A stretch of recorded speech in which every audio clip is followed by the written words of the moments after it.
Bom dia, irmãos. Abre comigo tua Bíblia em João capítulo 17, por gentileza. O que está projetado para vocês aqui é na versão ACF, tá? Eu vou ler com base nessa versão, que é a versão da minha Bíblia também. Do verso 17 até o verso 26, tá? Diz assim: santifica-os na tua verdade, a tua palavra é a verdade. Assim como tu me enviaste ao mundo, também eu vos enviei ao mundo. E por eles me santifico a mim mesmo, para que também eles sejam santificados na verdade. E não rogo somente por estes, mas também por aqueles que pela tua palavra hão de crer em mim, a fim de que todos sejam um, como tu, ó Pai, o és em mim e eu em ti. Que também eles sejam um em nós, para que o mundo creia que tu me enviastes. Eu dei-lhes a glória que a mim me deste, para que sejam um, como nós somos um. Eu neles e tu em mim, para que eles sejam perfeitos em unidade. E para que o mundo conheça que tu me enviaste a mim, e que os tem amado a eles, como também tem amado a mim. Pai, aqueles que me deste, quero que onde eu estiver, também eles estejam comigo, para que vejam a minha glória que me deste, porque tu me amaste antes da fundação do mundo. Pai justo, o mundo não te conheceu, mas eu te conheci, e estes conheceram que tu me enviaste a mim. E eu lhes fiz conhecer o teu nome, e lhe farei conhecer mais, para que o amor com que tens me amado esteja neles, e eu neles esteja. Curve sua cabeça e vamos orar ao Senhor. Pai, nós antes de tudo queremos dizer sim e amém para a oração do seu Filho Jesus Cristo, relatada aqui em João capítulo 17. O nosso desejo é que possamos ter o cumprimento daquilo que Ele pediu para o Senhor. Nós sabemos que já temos sido esse cumprimento parcial e nós pedimos para que essa oração do seu Filho se aperfeiçoe na nossa vida, Senhor Deus. Pai, nós te agradecemos por essa manhã de culto, de encontro, de celebração da redenção e da ressurreição. E nós queremos pedir, Deus, para que nesse tempo de exposição da sua palavra, o Senhor nos dê um espírito de sabedoria e de revelação. Que os olhos do nosso entendimento sejam iluminados. Que o Senhor nos dê um coração ensinável, um coração aberto e maleável, para que nós possamos compreender e acatar o espírito da sua vontade, que é manifesto através da tua palavra. Nós queremos encarar esse momento como uma questão de vida ou de morte, porque o teu evangelho ele trata de vida ou morte, Senhor. Nós sabemos que é um momento muito sério, nós sabemos que é um momento muito solene, mas também é um momento muito gracioso, onde o Senhor nos abençoa com o teu Espírito e com a tua palavra, para nos conduzir como nosso bom pastor, como nosso grande mestre, como aquele que nos instrui com palavras de vida eterna. Nós queremos depositar a nossa confiança, a nossa esperança no ministério do Espírito e da palavra e pedir, Senhor Deus, para que o Senhor leve todo o pensamento cativo à obediência de Cristo neste momento. Em nome de Jesus. Amém. Irmãos, hoje a gente vai falar sobre a unidade da Trindade, tá? Nós estamos na segunda semana de uma série que até então nós temos proposto 4 semanas de estudo sobre a doutrina da Trindade. Semana passada o pastor Fabiano trouxe uma palavra de caráter mais introdutório, né? E hoje nós vamos falar especificamente sobre a unidade da Trindade. Antes disso, eu gostaria de indicar esse livro. Eu não vi a hora de ter uma mensagem com um tema meio semelhante para eu poder indicar esse livro em específico, porque é o melhor livro que eu já li sobre devoção e espiritualidade. O nome do livro é O Caminho do Coração, de um irmão chamado Ricardo Barbosa de Souza. Essa edição aqui é de 98, eles já têm edições mais novas, então provavelmente você vai achar um com uma capa diferente, provavelmente pela editora Ultimato, tá? Então não procure necessariamente nessa capa, procure pelo nome que você vai achar edições mais novas. O Caminho do Coração, ensaios sobre a Trindade e a espiritualidade cristã. É um livro que conseguiu me ajudar a unir um assunto de caráter teologicamente robusto, né? Numa linguagem acessível, pastoral e prática para nós. Então, vou me apoiar muito naquilo que esse autor escreve aqui, tá? Antes disso, eu gostaria antes da gente iniciar o nosso sermão, né, eu gostaria de colocar aqui alguns objetivos que a gente tem em mente, porque quando a gente fala sobre a doutrina da Trindade, toda pessoa que vai organizar um sermão sobre isso é tentada a dar uma aula, que é um assunto teologicamente robusto, né? Mas a escola novamente vai ser semana que vem, vai ser sobre geografia bíblica, não vai ser sobre a Trindade, né? Então a gente quer falar sim sobre os aspectos teológicos dessa doutrina, né? Porque eles são importantes, mas a gente não quer que isso deixe de ser um sermão centrado no Evangelho, né? Então o primeiro objetivo que a gente tem em mente é apresentar a unidade da Trindade como um elemento presente nas três principais perspectivas pelo qual essa doutrina se apresenta na narrativa bíblica e teologia cristã. Então, a gente vai falar sobre como a unidade da Trindade é essencial em três perspectivas que nós vamos estudar a Trindade hoje, tá? Segundo, nós vamos explicar como a unidade da Trindade é essencial para a formação da identidade e praxis da igreja. Porque a gente pode pensar que esse assunto não tem tanta relevância prática, mas a gente vai se esforçar para trazer essa aplicação pastoral. E por último, nós vamos apresentar para o crente a essência da realidade na qual ele está inserido, bem como para o descrente o que é ser igreja, caso ele creia em Jesus como seu Senhor e Salvador. Porque muitas vezes a gente nasce de novo, a gente experimenta, né, essa experiência do novo nascimento, a gente é batizado, a gente está inserido no corpo de Cristo e passam-se anos e a gente não sabe ao certo ainda o que é ser igreja, né? Então, é importante que a gente entenda, à luz da Santa Trindade, o ambiente onde nós estamos inseridos, bem como para você, que talvez ainda está num processo de conversão, de novo nascimento, e você quer entender melhor, né, sobre o que é a Igreja do Senhor. Eu acredito que esse sermão ele vai poder te ajudar a compreender a natureza do corpo de Cristo. Amém? Quando nós falamos sobre doutrina da Trindade, nós nos deparamos com dois grandes desafios, né, que são quase sofismas, né, que às vezes a gente acata. O primeiro, porque é muito difícil de estudar, então não vale a pena. Existem temas na Bíblia que eles de fato não fecham a conta. Então, por exemplo, você pode estudar a Bíblia por uma perspectiva escatológica e você vai ver que ela abre sim espaço para mais de uma interpretação. Embora eu não goste dessa, eu acho que não, mas ela abre, eu tenho que ser honesto, né?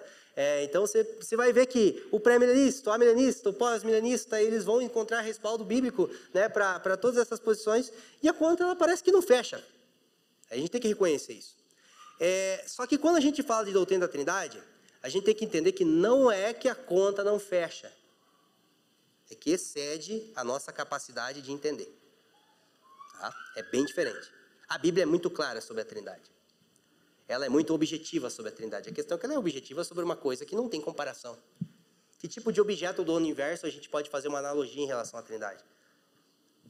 É difícil, né? Eu lembro que no ano passado a Juliana estava preparando uma aula para as crianças envolvendo a Trindade, daí ela estava falando comigo, eu falei, Juliana, pelo amor de Deus, eu não uso o ovo.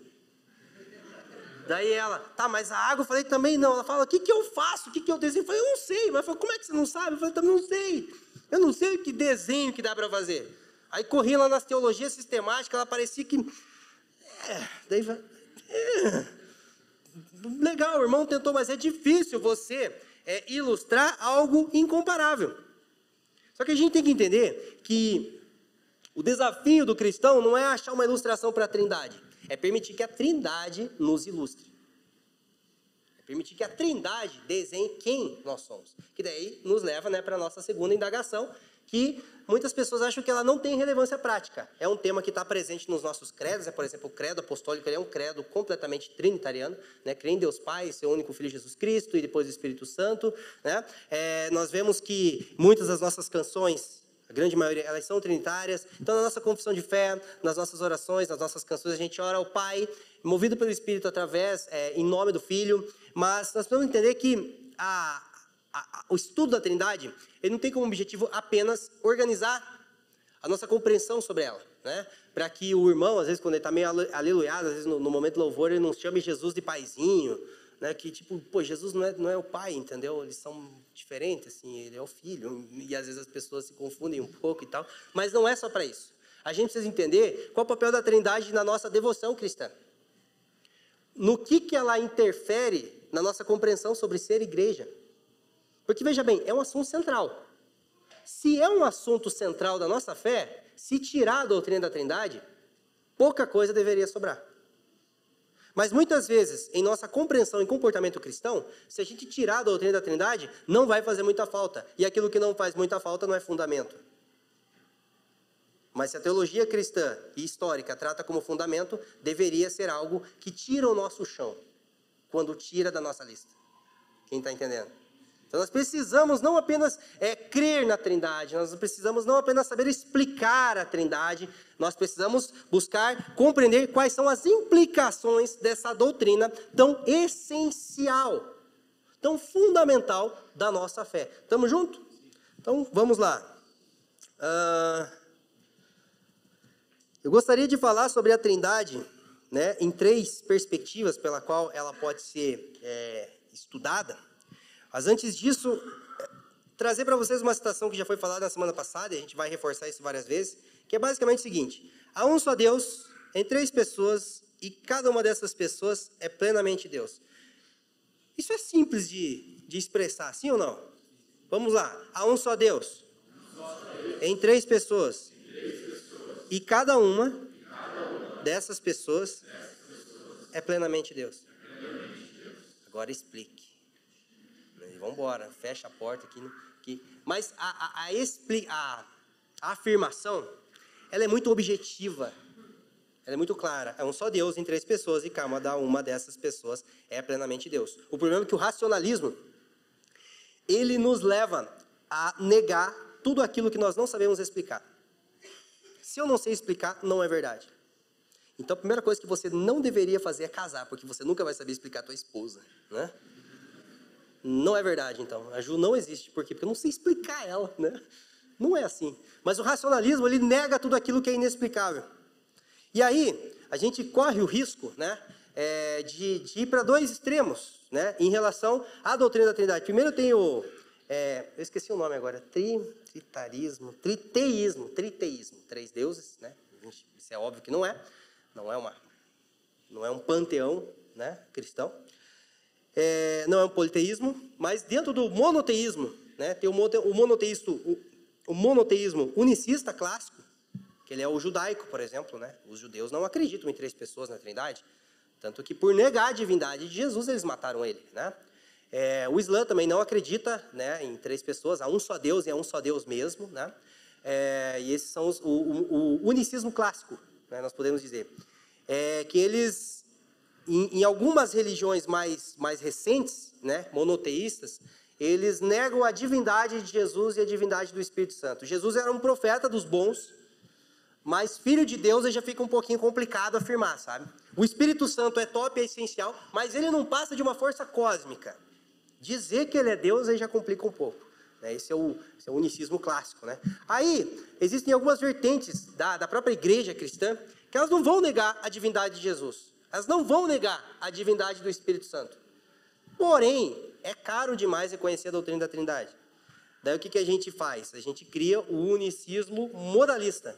Olha, Deus ele se manifestou, né, que falou na semana passada, Deus camaleão, ele se manifestou em 3 pessoas distintas. Né? Deus como Pai no Antigo Testamento, Deus como Filho nos Evangelhos e Deus como Espírito Santo no livro de Atos. Eu acho um pouco difícil de entender, porque eu fico pensando assim, então, tipo, o trono ficou 33 anos e meio vazio? Não, porque alguém tinha que ficar cuidando, né? Com Miguel para cuidar. Miguel, dá de comer as plantas aí e tal, cuida dos cachorros, né? Organiza os anjos, eu já volto. Mas daí Jesus orou para quem quando está aqui embaixo? Por que Jesus orou? Né? O Espírito Santo, quem que enviou ele? Se ele se manifestou em forma de Espírito, ele desceu sozinho. Só que se ele está aqui e não está lá, o trono está vazio há 2000 anos. É um pouco difícil de conceber, principalmente quando você analisa nos evangelhos o diálogo, a relação existente entre as 3 pessoas da Trindade. Então ele não se manifesta em formas específicas, em tempos específicos. São 3 pessoas. Mas é um só Deus. Né? E a Trindade, ela pode ser vista, ou pode não, ela deve ser vista, em pelo menos 3 perspectivas, né, a nível de teologia. Primeiro é a Trindade ontológica, uma unidade estrutural. Tá? Olha esses textos, né? Ele é a imagem visível do Deus invisível. Ele é a expressão exata do seu ser. Eu e o Pai somos um. Então, a Trindade ontológica, ela consiste basicamente na ideia de que há uma igualdade plena no ser divino, no que se refere à natureza, substância, caráter e atributos. Então, no que se refere natureza, substância, caráter e atributos, eles são completamente iguais, tá? Consiste no compartilhamento mútuo de substância, natureza, caráter e atributos que existem tanto no Pai, como no Filho, quanto no Espírito. Embora sejam pessoas distintas, cada um deles é plenamente Deus e a totalidade dos atributos divinos está em cada um. Um não é o outro, mas um está no outro. Um não é a soma do outro, mas por serem plenos em si, um representa o outro. No que se refere ao aspecto ontológico da Trindade, não há absolutamente nenhuma distinção de uma pessoa para com a outra. Eles são completamente iguais em natureza, caráter, atributos e substância.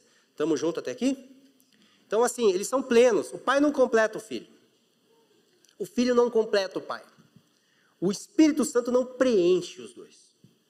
Depois nós vamos ver que isso tem um desdobramento, né? Não completa mais, mas um é completamente perfeito, pleno, sem o outro.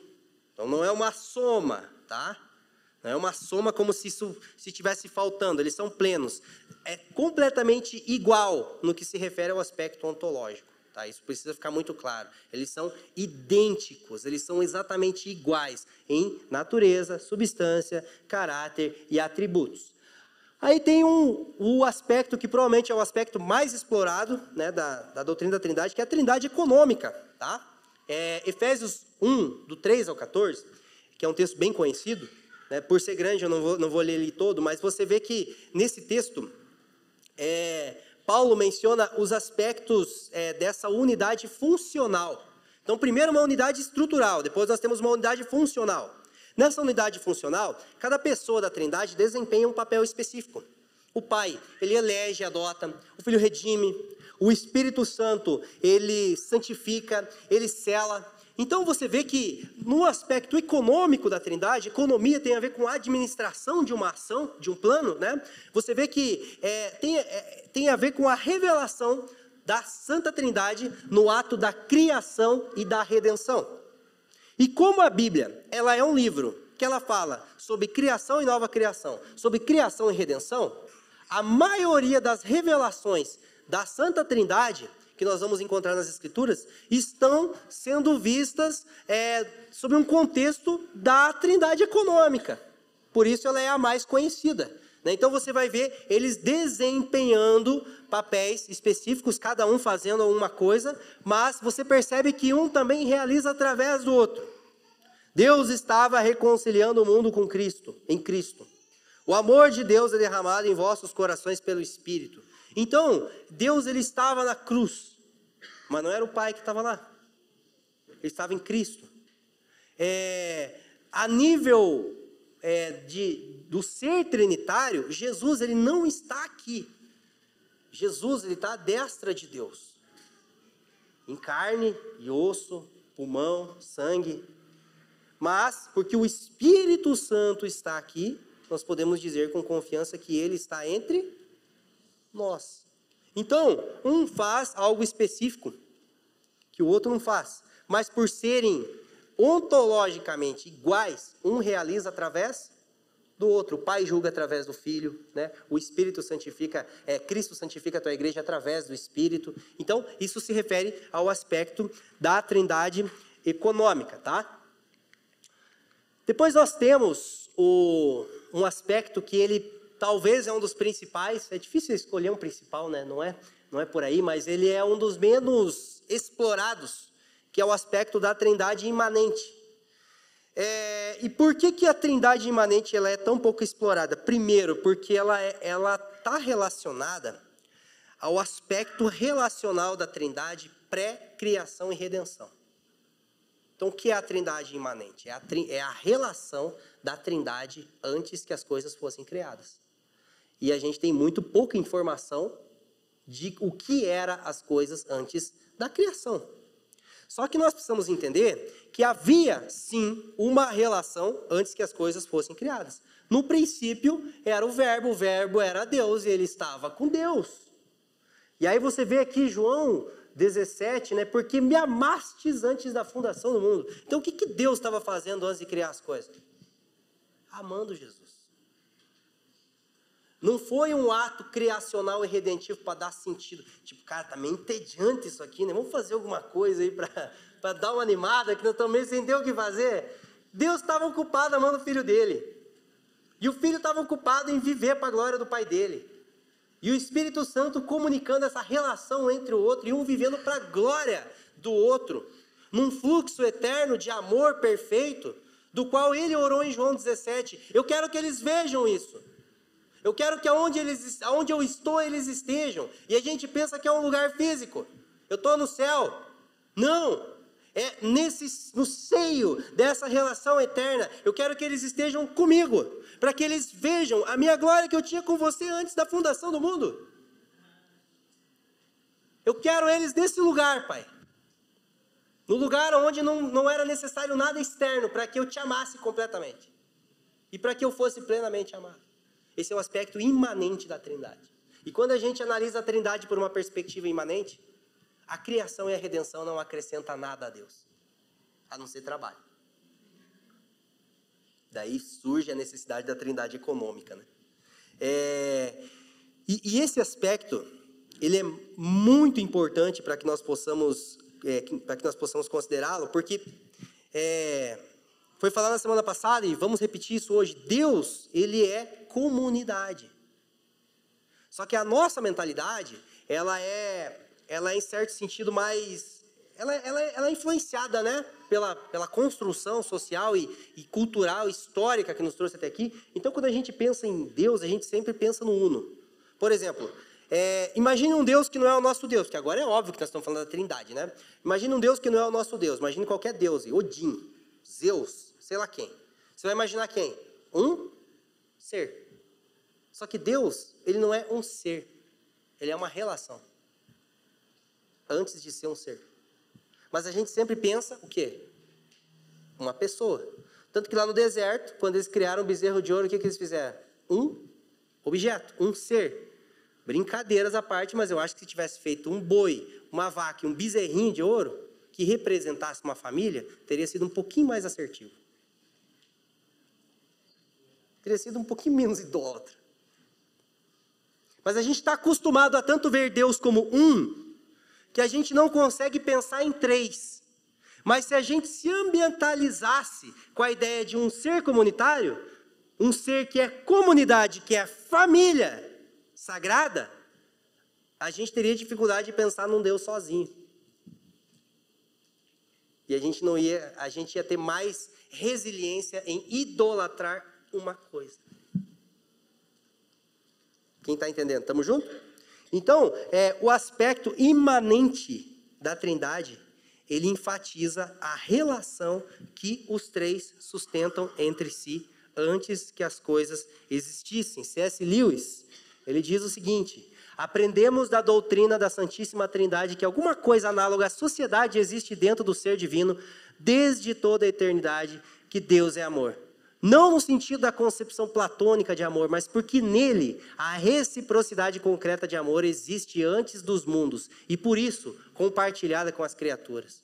Então, o mundo surgiu do excesso do amor. E não pelo tédio. Deus não tinha o que fazer. Não é porque eles queriam alguém, uma quarta pessoa, um quarto ser que fosse o objeto de amor. Então, a gente... Está na Bíblia, né? João 3,16. Deus amou o mundo de tal maneira que deu o seu filho. Mas Deus amou Cristo de tal maneira que criou o mundo, cara.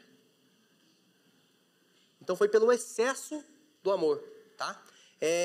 E agora nós precisamos considerar a importância que esses três aspectos da doutrina da Trindade, eles exercem na devoção, na identidade e na unidade da igreja. Mas antes disso, vamos recapitular. Trindade ontológica é uma unidade estrutural. Trindade econômica é uma unidade funcional. Trindade imanente é uma unidade relacional. Então, tem a ver com natureza, tem a ver com funcionamento e tem a ver com relação. E aí, se você for olhar esses três aspectos, você vai perceber o quanto que a nossa perspectiva sobre unidade, ela é falha.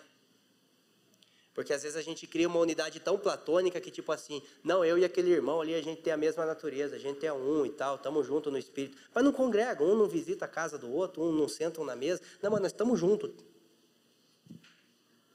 Aí tem aquela unidade pautada no serviço, né? A gente faz coisa junto. Então a gente é um, mas às vezes não compartilha da mesma natureza. Ou às vezes desenvolvem coisas juntos, mas não tem relação. A unidade trinitária, ela é de natureza, ela é dinâmica e ela é relacional. Ela é plena. Estamos juntos até aqui? A importância da unidade da Trindade na devoção, unidade e vida da igreja. Vamos lá. A unidade da Trindade ontológica, ou seja, estrutural, e a formação integral do cristão. Negar a unidade existente na Trindade ontológica nos leva a conceber Deus segundo a nossa imagem. Então, o que acontece?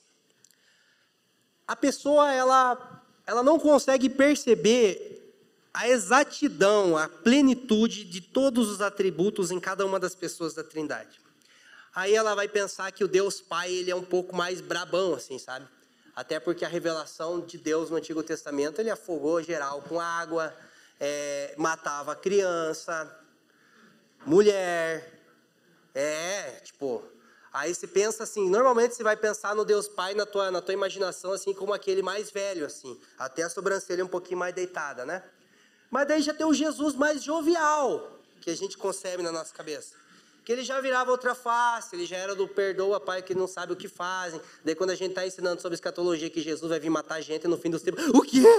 Que heresia? Ué, mas Deus mata a gente desde sempre, cara, né?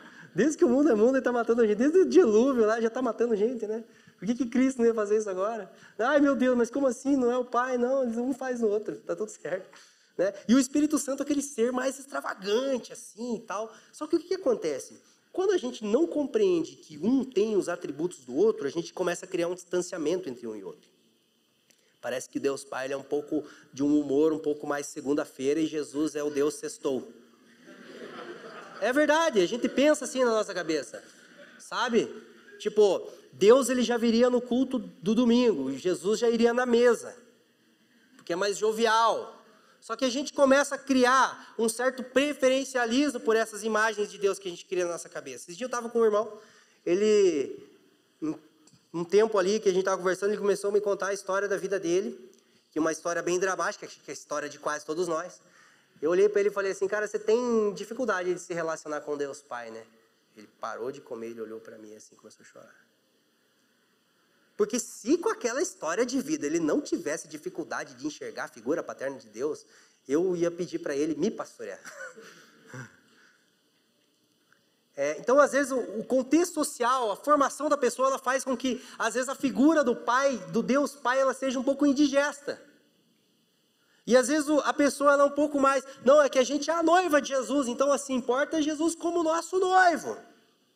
E aí a pessoa sai de um extremo e vai para o outro, que daí tipo, ela quer beijar Jesus, ela quer sentar no colo dele. Eu fico pensando, cara, como é que vai ser a Nova Jerusalém? Vai ter uma fila de beijo assim, pro beijo do casamento? As pessoas literalizam tanto que, cara, a analogia do casamento ela se refere a um aspecto de aliança, não é um aspecto literal, ninguém vai sentar no colo de Jesus. Relaxa, tá tudo certo. Mas daí, às vezes, o cara vai para outro extremo, ele, não, aqui é macho alfa, aqui, Deus noivo. Aí o outro extremo, papai, eu quero te abençoar. O Cirilão lá. Não estou falando nada do Cirilo, o cara que só consegue pensar Deus como pai. Ele só escuta Antônio e Cirilo. Aí tem o cara do Espírito Santo. E a gente começa a criar um Deus segundo a nossa imagem, como se eles não tivessem um diálogo. Como se a única coisa que existisse de unidade na Trindade, que eles estão juntos lá e os três não foram criados. Eles são plenos. E aí quando você consegue conceber apenas um aspecto da pessoa divina, você se torna um cristão manco. Porque a identidade da igreja é sim ser uma família para o Pai, mas também é ser uma noiva para Jesus, mas também é ser uma morada para o Espírito. Ninguém é só noiva de Jesus, ninguém é só família de Deus, ninguém é só morada para o Espírito Santo. Porque não há divisão na Sagrada Família. Então, isso nos convida a não olhar apenas um ser uno, porque daí a pessoa pode... Eu já fiz essa pergunta alguns anos atrás, daí eu pensei, tá, mas então vai lá. Eu tenho 40 minutos de devocional, então tem que ser tipo assim, quantos minutos para o Pai, quantos minutos para o Espírito Santo e quantos minutos... Não viaje igual eu fiz, relaxa. Continua orando ao Pai, movido pelo Espírito em nome do Filho. A questão é você ter uma família sagrada como um objeto de devoção, e não apenas uma das pessoas. Não, mas é que Jesus é meu Salvador, Felipe. Tá bom, mas Ele te levou para o Pai. E quem te convenceu a isso foi o Espírito Santo. E eles estão bem unificados nesse propósito. Então, assim, às vezes a nossa preferência por algum denuncia o nosso unicismo funcional. Eu professo crer na Trindade, mas sempre olho para uma das pessoas, sem contemplar o quê? A totalidade de uma família, né? Vamos avançar. Depois nós temos, né, a relação da unidade da trindade econômica e a unidade da igreja visível. Como uma coisa relaciona ou afeta a outra. Negar a unidade existente na trindade econômica nos leva a conceber a igreja numa perspectiva fragmentada, incompleta e sectarista. Veja bem, a gente sabe, que o Pai elege, o Filho redime, o Espírito Santo santifica. E na teoria a gente sabe que tudo é para o mesmo propósito. Mas aí você percebe que existem igrejas e tradições cristãs que elas vão dar uma ênfase bem maior, por exemplo, para a questão da legislação, do aspecto moral e ético. E eles vão enfatizar sempre mais a figura do Deus Pai, ou só a figura do Deus, sem falar de Filho e Espírito Santo.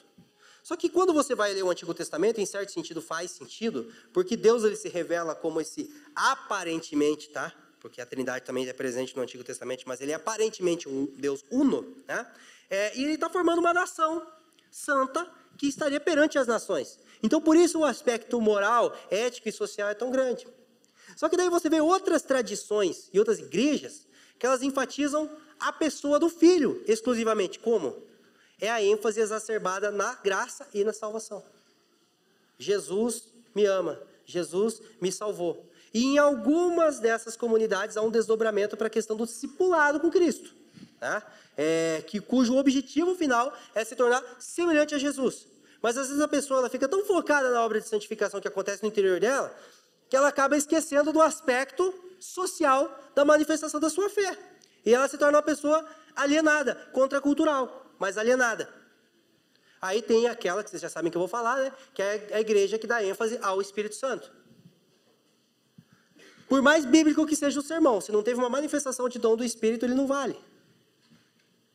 Só que eu não consigo entender como que cria-se uma dicotomia, uma polarização entre o Espírito e a palavra, sendo que o Espírito vem para dar testemunho de Cristo, que é a palavra. E aí, algumas igrejas que elas enfatizam tanto a pessoa do Espírito Santo, que ela deixa de ser cristocêntrica. Porque o Espírito não vem para dar testemunho de si mesmo. Ele me glorificará, ele dará testemunho de mim. E aí esse preferencialismo institucional pelas pessoas da Trindade vai gerar sectarismo. A gente só anda com a galera do Chu. Não, porque se não tiver Bíblia eu nem vou. Muita emoção. Não, porque tem que ter missão, cara. Tem que ter compromisso social, senão a gente vai ficar alienado. Não dá. Daí a galera do Espírito Santo anda com a galera do Espírito Santo, a galera... Daí vira tipo, parece que dentro da igreja tem um monte de torcida organizada. Que quando se vê, se chocam. Mas, vamos ler essa citação aqui, ó. Um povo que patrocina polarizações entre lei e graça, espírito e palavra, piedade pessoal e vocação social, consegue estabelecer um distanciamento entre Deus Pai, Filho e Espírito Santo. Esse povo é incapaz de sustentar qualquer compromisso com a unidade da igreja. Em outras palavras, que tipo de empenho pela unidade cristã podemos esperar daqueles que conseguem enxergar divisão até no próprio Deus? A percepção de uma trindade que é vista como tri, mas não também como una, é a raiz de todo o sectarismo cristão. Então, quem vê a trindade dividida nunca vai ver a igreja igual, a igreja unida. Por isso que a gente cria esse sectarismo. Por isso que reformado sempre está se matando com o pentecostal. Só que quando você olha E você percebe que não existe uma polarização entre lei e graça, entre espírito e palavra, entre tudo aquilo que a trindade econômica faz, você se torna convicto, porém generoso. Precisa haver essa generosidade, ainda que você adote alguns posicionamentos em relação à tradição e doutrina. Estamos juntos até aqui? Por último, nesse ponto, tá? Não é o último ponto.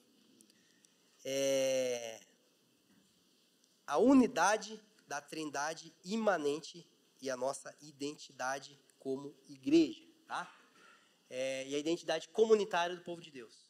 Negar a unidade existente na trindade imanente anula a identidade comunitária da igreja e compromete o cerne do eterno propósito de Deus para o seu povo, a comunhão. Jesus nos salvou para quê?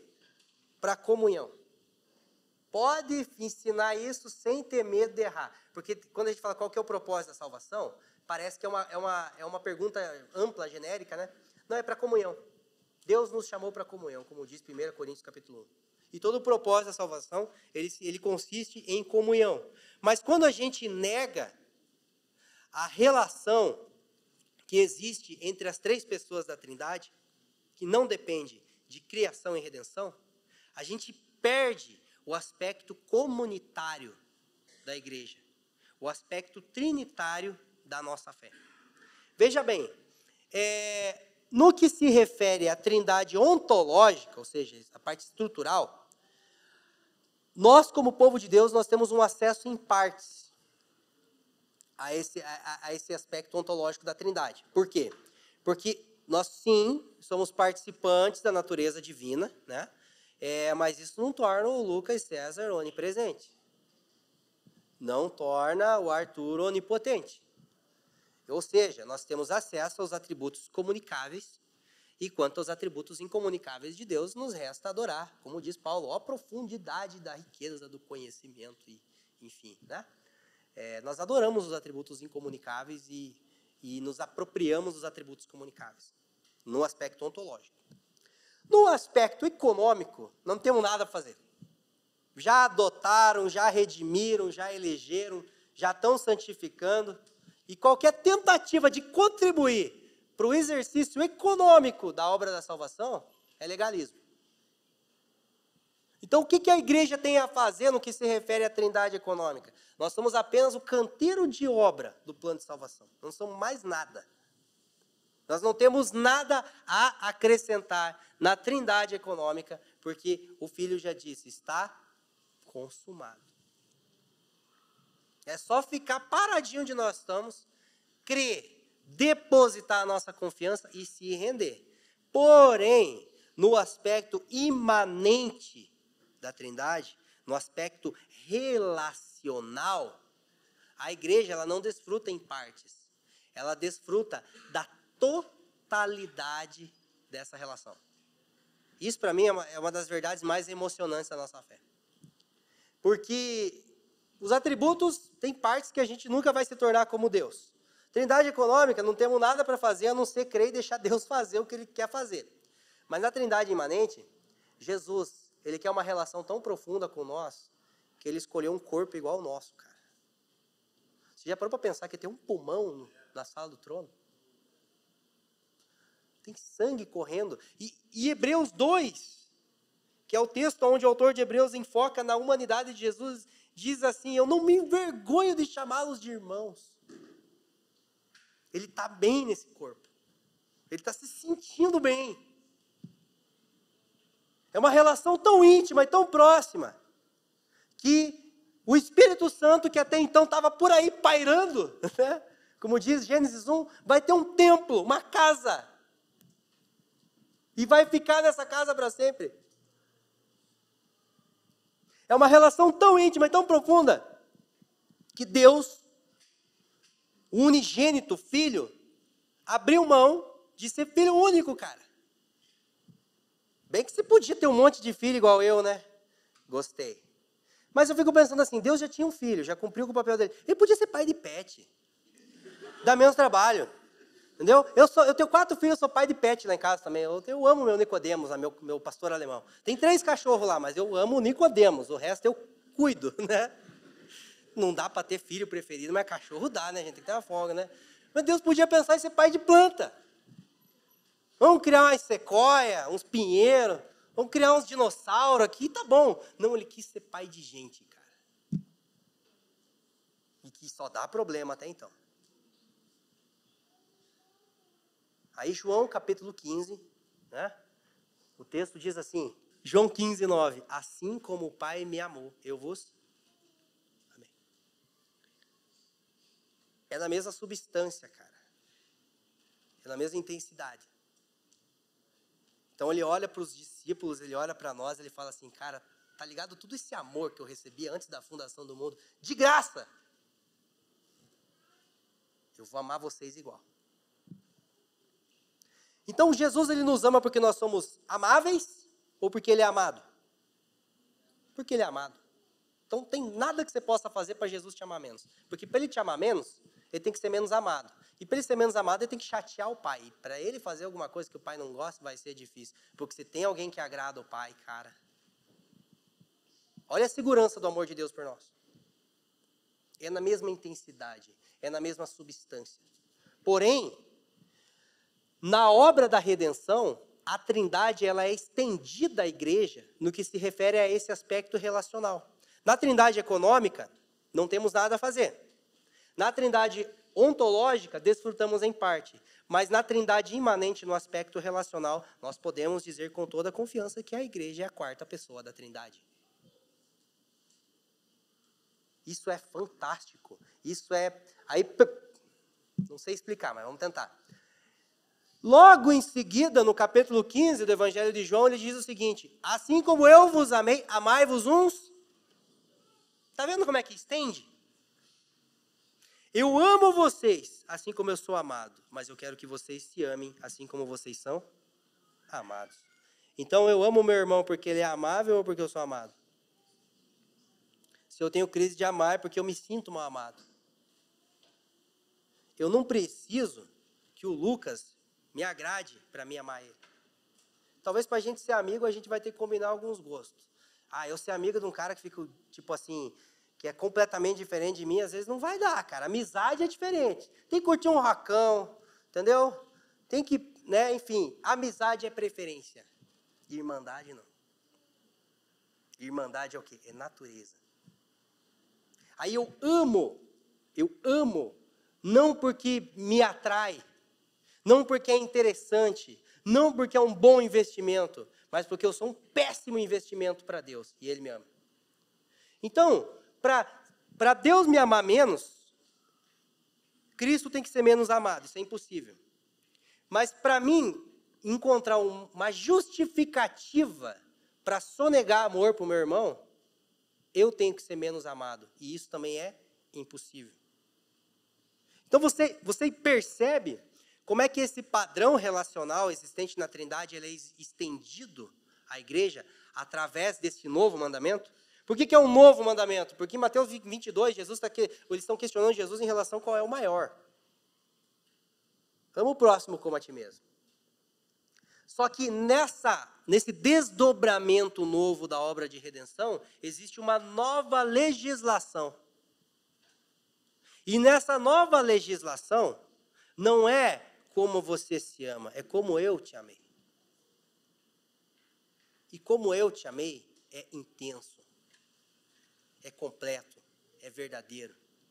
E a igreja, cumprindo o mandamento do amor, ela faz com que a relação que existe entre Pai, Filho e Espírito Santo afete os nossos relacionamentos. E é aí que tudo fica um pouco mais difícil. Por quê? Porque na Trindade não existe autopreservação. Na Trindade não existe interesse próprio. Na Trindade não existe a tentativa de um salvar a sua própria vida. Jesus tinha força para sair daquele túmulo lá, explodindo aquela pedra lá. Ele ficou quietinho lá esperando o Pai ressuscitar ele. Através do Espírito. Você acha que ele não teria competência para fazer o ministério dele sem o Espírito Santo, sendo plenamente Deus? Mas espera ser batizado e receber o quê? O Espírito Santo. Deixa eu caminhar aqui para a parte final. nas nossas conclusões, veja bem, a identidade do cristão, ela é definida pela comunhão. Nós achamos que muitas vezes a nossa identidade, quem nós somos, a gente vai conhecer por introspecção ou por realização. O que eu faço, o que eu penso de mim mesmo. Mas o pai não completa o filho. Só que o pai define o filho. O filho não completa o pai, mas o filho define o pai. Que o pai só é pai por quê? Porque tem um filho. Por isso que quanto mais isolado a gente está, mais a gente se perde. E quanto mais convicto da nossa identidade, mais comunhão a gente se esforça para ter. Porque é a comunhão que define quem nós somos. É o que vem antes e depois de mim. Cada parte da criação só tem função porque serve para alguma coisa e é servida por outra. Bicho nasce para dar de comer outro bicho, planta nasce para dar de comer bicho. Partes do corpo só existem porque estão servindo as outras. Quando para de servir, está com um problema. Da mesma forma, a nossa identidade, ela é definida no ambiente da comunhão. E isso afeta completamente, né, a nossa motivação para o exercício da piedade, para a nossa relação com a obediência a Deus. Porque, veja bem, se o fim da lei é o amor, eu obedeço a Deus para potencializar minha capacidade do quê? De amar. João capítulo 17, a gente leu já hoje, diz assim, em favor de vós que eu me santifico. Aí 1 Pedro capítulo 1, verso 22, o apóstolo Pedro ele vai dizer o seguinte, tendo purificado a vossa alma pela obediência à verdade, amai-vos uns aos outros com o amor fraternal. Tendo em vista o amor fraternal. Então, por que eu obedeço a Deus? Por que eu me submeto a Deus? Para potencializar a capacidade de amar o meu irmão. Porque o fim da lei é o quê? É o amor. Aí, se eu me relaciono assim, eu não vou procurar uma igreja tipo assim, cara, deixa eu ver, no meu checklist aqui tem que ter pregador bom, músico legal, estacionamento, isso, aquilo. Tal. Aí chega um crente de 20 anos aqui, não recebe um oi, porque às vezes os pastores estão na correria. Por que não voltaram? Ah, porque o pastor não deu oi para ele. Se vir no próximo domingo, aí que eu não vou dar oi mesmo. 20 anos, sei lá quanto tempo de igreja se ofende com oi, e não vem aqui para dar oi. Está perdido porque não sabe quem ele é no Senhor. Porque eu não procuro uma igreja pensando em mim. Eu vou lá para mostrar para eles um irmão bom. No sentido não de bondade, mas no sentido, cara, eles vão conhecer o irmão de verdade. Eu não sei se tem crente lá, mas eu vou ser crente naquele negócio. Eu não caso porque eu estou atrás de uma esposa. Eu estou me sentindo sozinho. Adão nunca se sentiu sozinho. Quem viu solidão ali foi Deus. Eu não caso porque eu quero uma esposa. Eu caso para dar um esposo. Aí eleva o padrão. Porque daí o cara acha que na solteirice dele ele vai fazer tudo o que ele quer da vida. Aí quando casar ele vira gente, né? Não. Quando você estiver solteiro, cara, se prepara para ela. Eu lembro que quando eu era solteiro eu pensava assim, cara, vou fazer o melhor prato de comida que tiver aqui, porque lá em casa, quando a gente casar, vai agradar ela. Vou limpar a casa aqui, não é pensando em ter um ambiente limpinho. Eu sou limpinho, mas não era pela limpeza. É para que todas essas atividades domésticas, todas essas coisas que eu sei que envolvem o matrimônio, se tornasse normal. Mas daí deu errado, porque daí eu casei com a Ju e ela gosta de doce. Eu não fui aprender a fazer doce, mas tudo bem.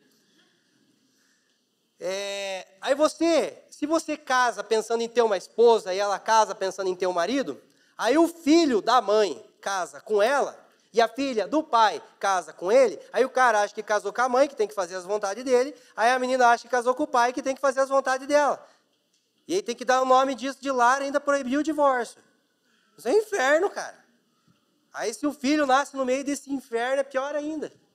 Agora, se a esposa casa porque está transbordando de plenitude, tem uma mulher para oferecer para um filho de Deus nesse mundo aí.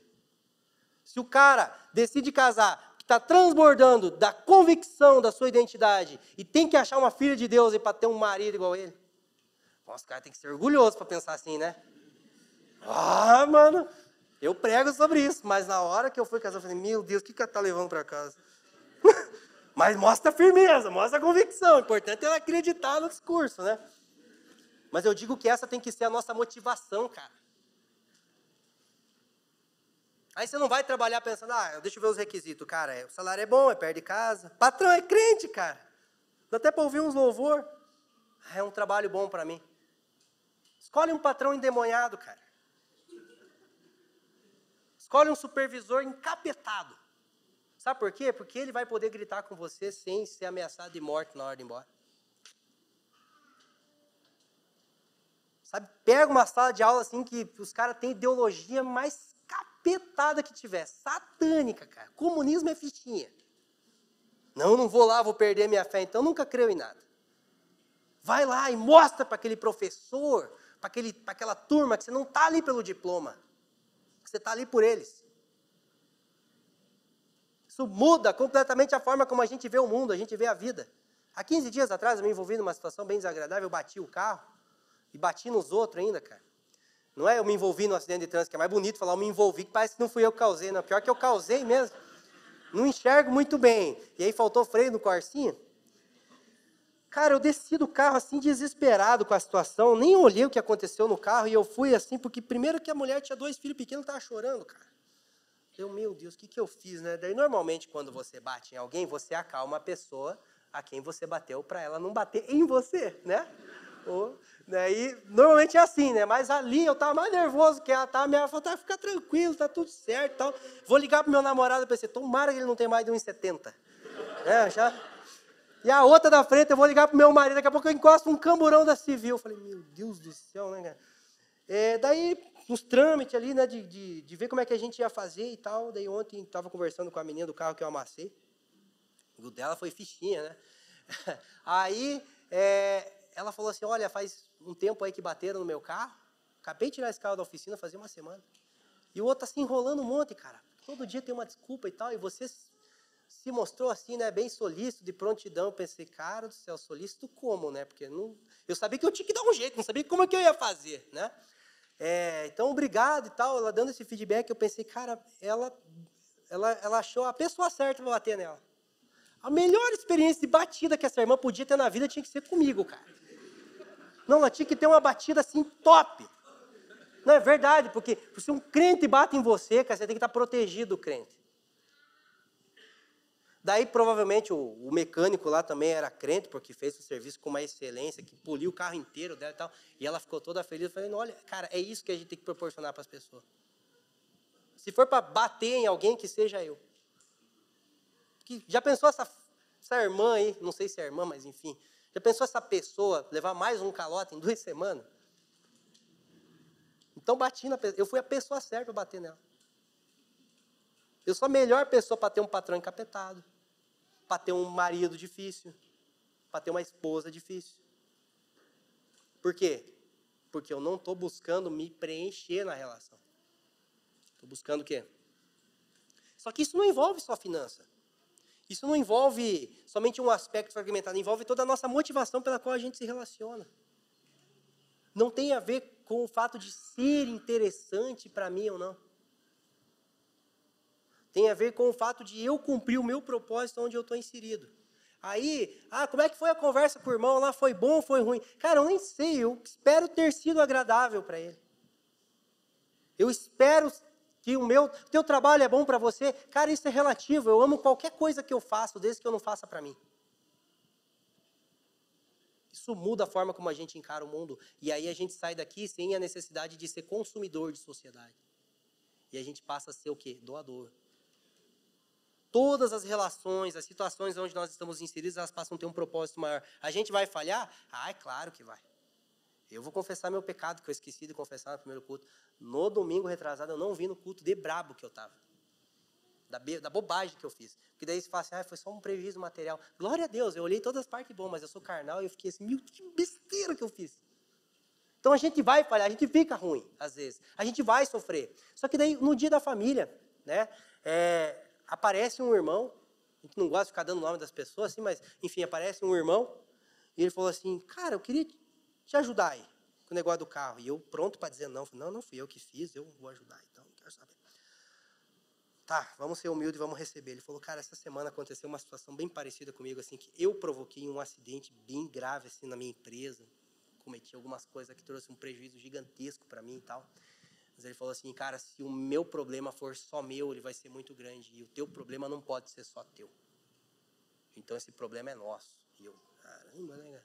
Aí no mesmo dia que eu bati o carro, eu tinha prometido uma oferta para uma irmã que ia se mudar. Primeira coisa que ela pensou e foi embora meu dinheirinho. Acabou. Eu falei, fulana, estou me esforçando para não contar os nomes aqui, fulana, cara, não tem nada a ver, tua oferta está em pé. Depois eu virei as costas e pensei, meu diabão para prometer as coisas para os irmãos, né? Fizesse quieto e só fizesse, eu estava até agora sem fazer nada, não tinha prometido, né? Mas a questão é que uma coisa não pode afetar a outra. Eu podia me autopreservar. Não, agora eu sou o maior problema do mundo, porque eu tive um problema e eu não posso mais servir ninguém porque eu tenho um problema. Todo mundo tem conta para pagar, cara. A Copel chega na casa de todo mundo tem filho para criar, todo mundo tem problema. Só que quando a gente olha o problema do outro, o nosso fica um pouco mais leve. Não é porque ele fica leve, é porque a gente entende que o propósito não é solucionar o problema. O propósito é se relacionar, apesar dos problemas que a gente tem. E, como eu disse, às vezes não envolve só finanças, às vezes envolve aquele dia que você está ruim, aquele dia que você está brabo, aquele dia que talvez numa crise no casamento, ou no trabalho, qualquer coisa, você tem todas as justificativas para achar que você não deve sorrir para ninguém. Que você não deve abraçar ninguém. Hoje eu estou brabo. E daí? Grandes coisas. O problema é teu. Porque não tem a ver com as minhas situações, tem a ver com o meu irmão. Talvez eu vou abraçar ele em cacos. Talvez eu vou sorrir chorando. Mas, cara, eu estou passando por uma situação difícil. Você está sorrindo, eu vou sorrir com você. Cara, eu tive um dia maravilhoso, mas se você está chorando, eu vou deixar minha alegria de lado para chorar com você. Que não é minha alegria que importa aqui. Vamos celebrar junto o que você está fazendo. Vamos chorar junto o que você está passando. E aí esse compartilhar de vida, ele tem um aspecto que missional. Ele sai para fora do ambiente eclesiástico. Que Jesus disse, quando vocês forem um, o mundo vai saber. Logo, a igreja, ela não apenas tem a trindade como objeto de adoração, mas ela tem a trindade como objeto de relação. Como um modelo de relação. É o nosso objeto de adoração, é o nosso modelo de relação, mas é o nosso objeto de testemunho. Você não testemunha mais um Deus que é Salvador, ou um Deus que é Pai, ou um Espírito Santo. Você testemunha uma relação. Por isso que Jesus, quando ele manda os discípulos, ele manda de 2, né? Porque em 2 tem relação. Era Pedro quase saindo na mão com o Tiago, mas daí eles se perdoando, daí o outro descer fogo do céu, outro calma lá e tal. Na relação, eles conseguiam dar testemunho. Não era para um cuidar do outro apenas. Mas como é que a gente desenvolve uma missão no mundo? De 2. O que significa de 2? Na relação. Meu casamento tem que ser público. A administração da paternidade tem que ser pública. A minha relação com os meus irmãos tem que ser pública. Eu gostaria de te convidar a ficar em pé. E disso que nós falamos hoje, eu queria que nós atentássemos para 2 coisas em específico. Porque essa parte final, que tem algumas aplicações práticas, ela nos encorajam, mas dependendo da distância que você mora, em 10 minutos, se tiver de carro com a tua esposa, você vai tretar com ela no carro. Às vezes acontece isso, né? Às vezes treta quando chega em casa já. Às vezes aqui, na hora de ir embora, às vezes a gente já faz alguma coisa que desagrada o Senhor. Então, as nossas tentativas, né? A nossa prática, ela vai ser cheia de erro, cara. A gente vai errar um monte. Aqui eu só contei os pulos que eu dei, os tombos que eu caí, deixa para contar na mesa, é muito feio, né? Mas aonde a gente tem que se apoiar e refletir agora nessa parte final desse encontro? Na impossibilidade de haver divisão na Trindade. Na segurança que nós temos no fato deles serem um. A nossa fé está guardada no amor que o Pai tem pelo Filho, no amor que o Filho tem pelo Pai. Esse é o nosso absoluto. O que é um absoluto? É o que não vai mudar nunca. A partir desse absoluto, nós vamos ter provisão, energia e fé suficiente para tentar mais uma vez. Talvez que a tua esposa, ou o cara ouviu um discurso desse olhando para a esposa, vai chegar em casa tentando ser um super-homem, já vai dar uma na trave, às vezes com o filho, às vezes no trabalho, amanhã a gente vai pensar em nós mesmos. Mas quando a gente olhar para a Trindade como modelo de relação, a gente sempre vai ter um ponto de partida para onde a gente recorrer, para onde a gente voltar. Pô, eu falhei hoje, cara, eu fui muito errado, mas eu tenho o meu absoluto, é o nosso absoluto. Às vezes com o irmão, às vezes nas relações entre pastor, enfim, que a gente possa olhar para esse absoluto, amém, irmãos? Então a unidade da Trindade é o elemento que dá solidez à nossa fé. Pai, nós te agradecemos porque o Senhor ama o seu filho. Nós queremos te agradecer nessa manhã pelo quanto você ama Jesus. Obrigado por ter sido essa a tua ocupação principal antes da fundação do mundo. Ele mesmo disse, ele me amou antes da fundação do mundo, ele me amava antes que o mundo existisse. Jesus, obrigado pela tua devoção ao Pai. Obrigado porque Ele é a razão da tua vida, pela qual você faz, pela qual você redime, se entrega, se doa. Espírito Santo, nós te agradecemos porque você fala tantas coisas boas a respeito do Pai e do Filho. Você elogia, você exalta, você de fato glorifica eles. Você clarifica quem eles são para nós. Obrigado por nos falar deste Deus que é maravilhoso, que é o Pai e o Filho. Nós queremos agradecer porque nunca houve uma tentação à divisão. Nós queremos agradecer porque nunca houve um interesse próprio na relação de vocês. Nós queremos te agradecer porque isso nunca vai mudar. E nós pedimos para que o Senhor tenha misericórdia de nós e nos ajude a entendermos a nossa participação nessa relação, a fim de que nós possamos ser um, assim como vocês são um, e a fim de que o mundo conheça a quem você é, quem te enviou, Jesus, a fim de que o mundo creia que o Pai e o Filho e o Espírito Santo são o Senhor de todas as coisas, são o Criador de todas as coisas e são o Redentor de todas as coisas. Em nome de Jesus. Amém.